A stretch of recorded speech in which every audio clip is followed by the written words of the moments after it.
Chapter 19. The Weight of Ancient Words. The hissing of the kettle snapped Miranda out of her trance. She hadn't moved in hours, hunched over her desk, surrounded by an avalanche of books, pages folded, notes scribbled in the margins, loose sheets covered in half-formed ideas. The clutter was creeping towards chaos, but she didn't care. With an exhausted sigh, she pulled herself up, pouring a cup of tea that had long since gone cold. She took a sip anyway. Her eyes flickered back to the open pages before her, the emerald tablets, the corpus hermeticum, fragments of texts translated, retranslated, and misinterpreted over the centuries, half alchemy, half cosmic philosophy. As above, so below.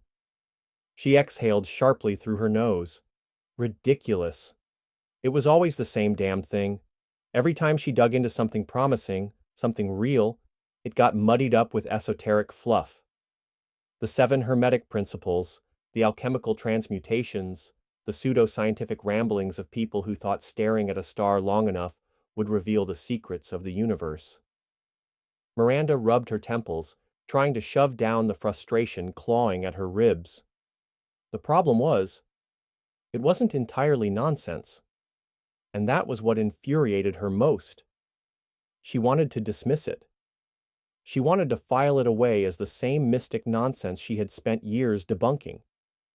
But the deeper she dug, the more the connections refused to stay buried. She glanced at the ancient tome, the one Doug had handed her, sitting ominously beneath the lamp's glow.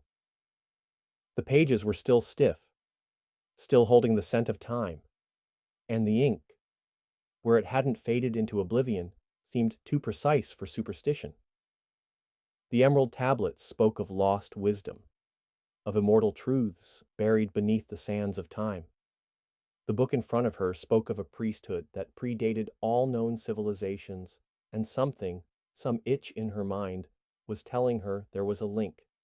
She let out a bitter laugh, shaking her head. No, it's a coincidence. It has to be. Miranda pushed away from the desk, pacing the room, arms crossed tight. The worst part, the part gnawing at her bones, wasn't just that the ideas overlapped. It was that the priesthood in Doug's book wasn't just teaching hidden knowledge. They were guarding something. And that something? She glanced at her notes.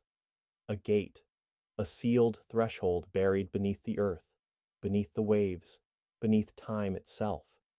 She swallowed hard, her throat dry. It wasn't just knowledge they were protecting.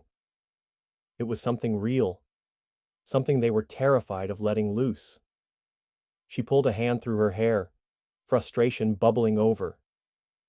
No, no, no, she muttered. This is crazy. This is cultist nonsense. It's another fabricated myth twisted over centuries into some grand conspiracy. And yet, then why does it keep lining up? Her gaze drifted back to the books, to the tablets, to the tome, to the questions she wasn't sure she wanted answered.